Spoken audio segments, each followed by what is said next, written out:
उसे कैसे बताऊं उसे, मिटाने से भी ना मिटेगी मेरी दास्तां।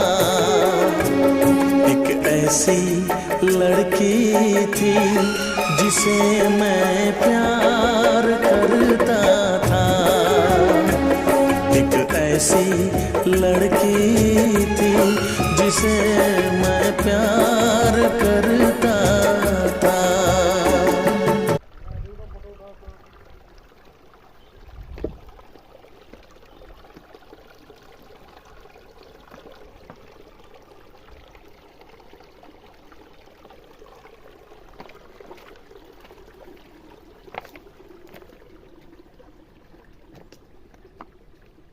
পথরে আসলাম